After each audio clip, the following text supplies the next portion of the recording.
Taking around.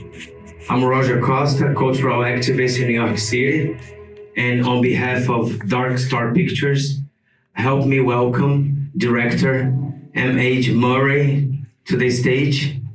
Thanks for being here. Oh my god. Hi. You don't know, I don't know who you are, director. Mr. Murray is here with you guys. Oh, thank you so much for coming, guys. I have to be honest right now. I'm kind of on cloud nine because I just met Barry Jenkins and Lulu Wang on the street. Yes, you were telling me that. That's exciting. I'm gonna try to convince them to come watch this week. Do it. Yeah. Yes, of course. They were so cute. I was like, oh my god, I'm tripping. But yeah, anyways. That's one of the best things of coming to New York City. You never know who you're gonna cross path with. You never know who you're gonna meet, what kind of people you're gonna cross with. This is a great thing about New York City. How was your flight this morning, arriving in the city? It was very average. Very normal. Were there any paparazzi expecting? No. Because they all knew they were movie were gonna play here tonight, and it's 100% on Rotten Tomatoes. Do you know that? Of course I do, bro. That's great. I definitely refresh it. Yeah, I love New York. Damn, I'm definitely wanderlusting right now. Like I was walking around the gay area, and it was just so alive. I guess they tried to make the screen look larger. So tell us a little bit about the conception of this incredible movie that was raved as one of the most exciting and impactful films of Toronto last year. It's his feature debut. I heard that it is based on an autobiographical story. Is that right? Yeah, I won't get too deep into it because I've talked about it so many times. But it is a very special movie for me, like on a personal level. It's a really intimate. When you start considering During the pandemic, I was like, alone a lot, like we all were, and I was like pondering life and all the experiences that I had experienced. And I had done a short film with Mark Brennan, who is the beautiful star of the film. fantastic. And in the short film, he has no spoken dialogue. So it was a lot of just his face. And, sometimes the camera just like picks up the face in a special way. And just like, I feel like it's not overly expressive, but he can say a lot of stuff with restraint at the same time. And yeah, so I pitched him this story, and I thought we could funnel this experience through this character of Benjamin that we had created in the short film. So it's actually the same character from the short film into the feature. So you combine, I'm sorry, my microphone just died, but I'm going to try to speak louder. So is it a combination of your autobiographical story with his story? Because you told me that the movie is about a musician facing financial difficulties, emotional and physical challenges. But you told me that you're not a musician, but music is one of the central elements in the film. You can see in the beginning, it's very touching, the scene. You can see through his eyes of disappointment when he goes through flyers on the streets and he sees a poster of a band that he used of his last tour, I believe. So you feel the sorrow, the nostalgic way that he's looking at it, like a glorious moment that he lived before, and then he's longing to connect with that moment again of music glory. So how is music for you in the film? How do you bring the element of music as not being a musician yourself? Yeah, I'm definitely not a musician. I can't play the instruments, can't keep a note or anything, but I think that's why I'm so fascinated by it. Like, I love stuff that like I can't do. So I think like a lot of my favorite filmmakers do stuff that I couldn't do or wouldn't do, and so I'm very fascinated by musicians, and obviously Mark Lennon is a musician and a singer, and he makes music in real life. Look him up on Spotify or whatever. He's really good.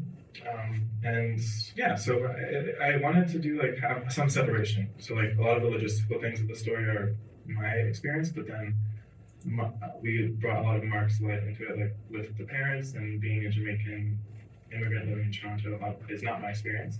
So it was interesting to blend those together, kind of. Yeah, it was really fun, honestly. Like he was also a story editor on the script, so he definitely reeled me in a little bit. I think the character would have been even more chaotic if it was just me.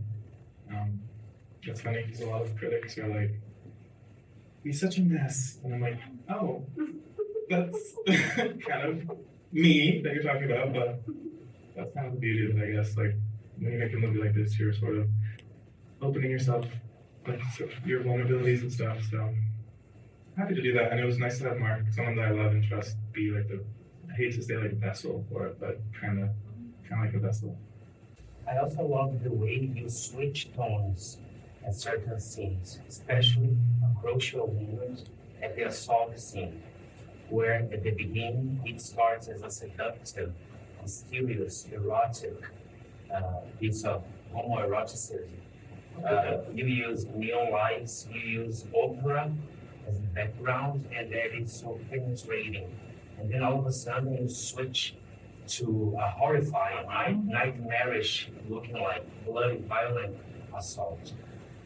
Ending with a simple light, the traffic lights.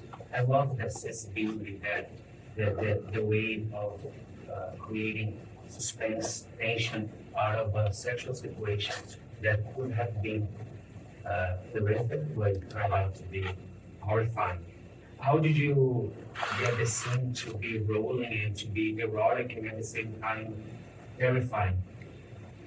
Thank you for the beautiful interpretation.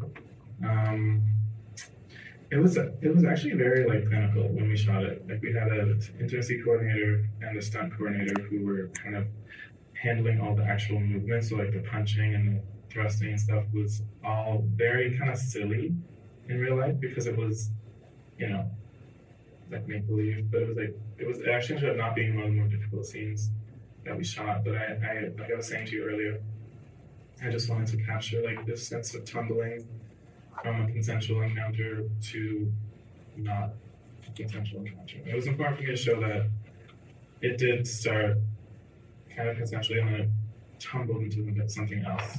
And yeah, the opera music is my amazing composer, and I was very inspired by the three colors blue, Krzysztof Kieslowski, and I'm gonna butcher his name, but Frazier is his last name. Zbigniew, I think, is his first name.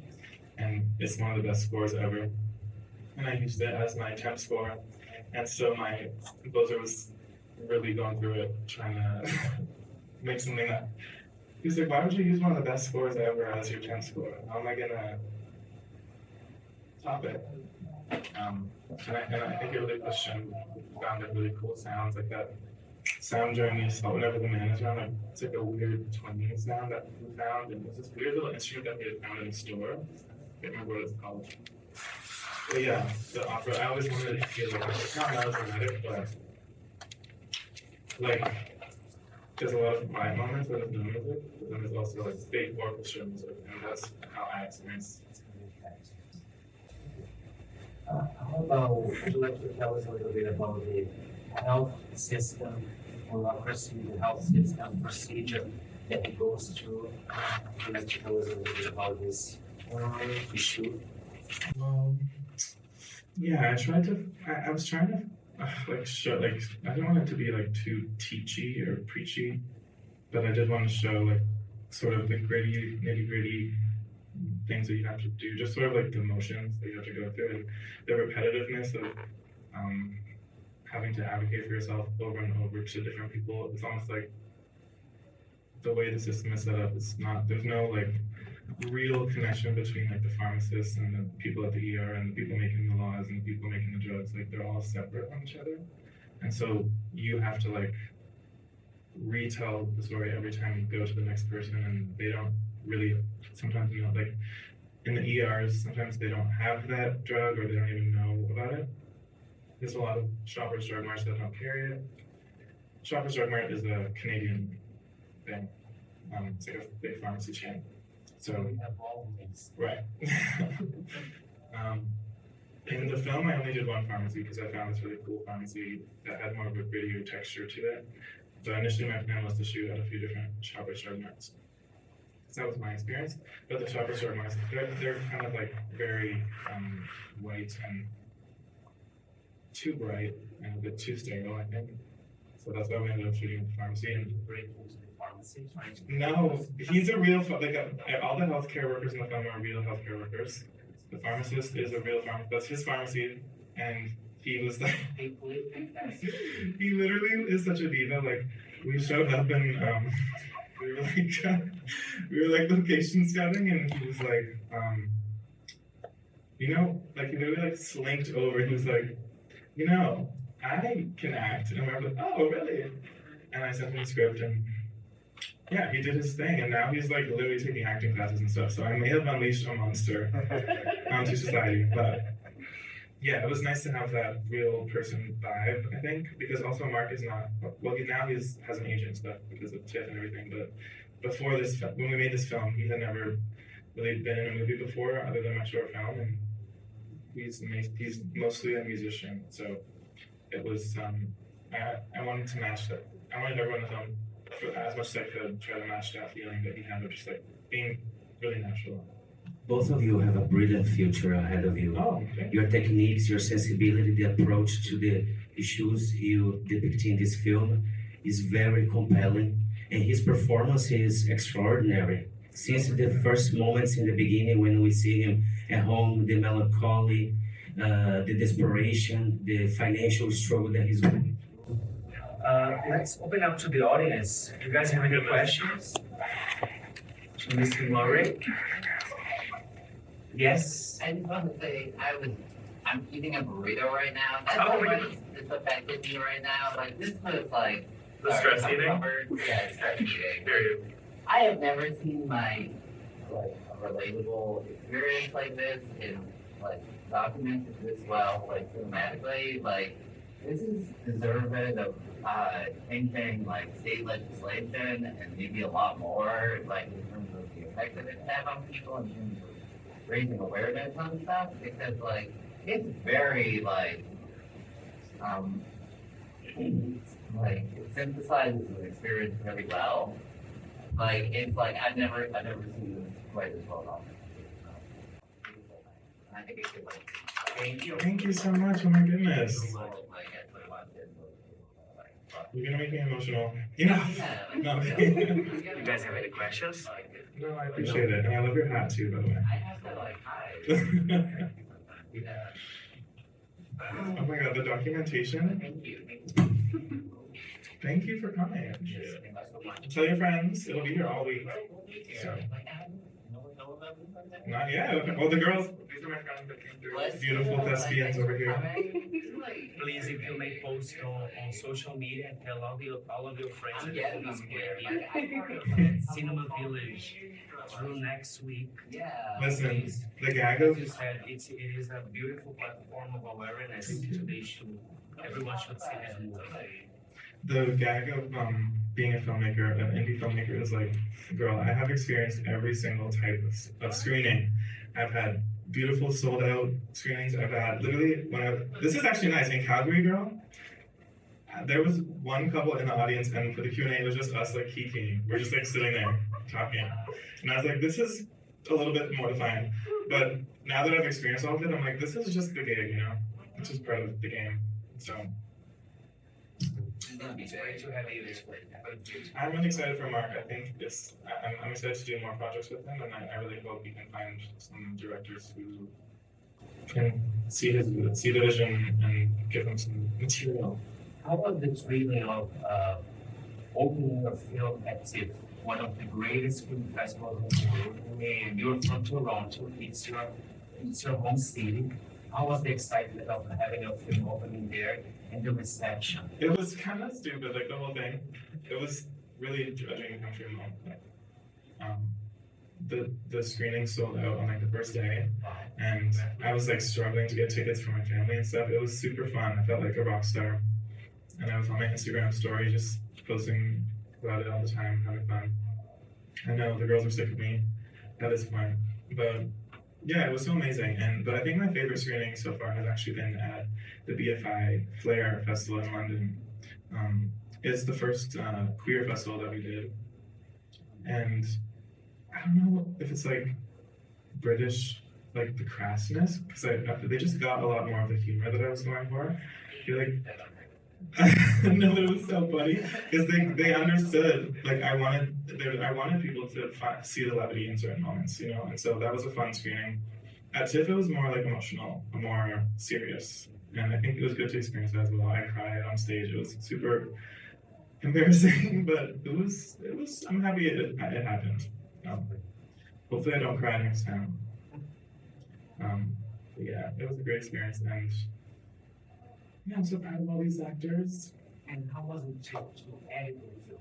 You directed, you co-wrote it with the actor. Okay, last question. You edited.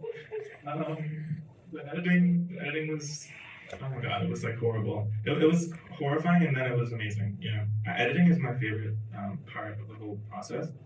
I am an editor, so when I'm directing, I have a very specific idea. I already know like what I'm going to do, kind of. And sometimes my DP, my cinematographer, he doesn't always understand what's happening, but he's learned to like trust me. Sometimes I'll like cut things out, like we'll be shooting stuff because we shoot everything handheld, so sometimes it's pretty run and gun, and we don't have permission a lot of the time to shoot where we're shooting, so we have to be, you know, strategic. Usually when we're outside on the street, we don't have a lot of time to like set up too much. So I had a lot of footage. I spent over a year editing it because I just, you know, there's a version of this movie that's like super long, you know, and this is still pretty long. It's like 103 minutes, but yeah, I had to just like eventually stop. Like basically TIFF forced me. That's what forced me to stop editing. I was editing up until the last second. They actually started getting mad. They were like, "Girl, like you need to give us the movie. We already accepted it." And I'm like, "Yeah, I guess that makes it." Like they did accept it, so but I just had so many little things I want to tweak. So I'm a bit of an obsessive editor. It was great. The sensibility, it's amazing. Congratulations. Thank you so much, and thank you guys for coming. I appreciate it. Thank you.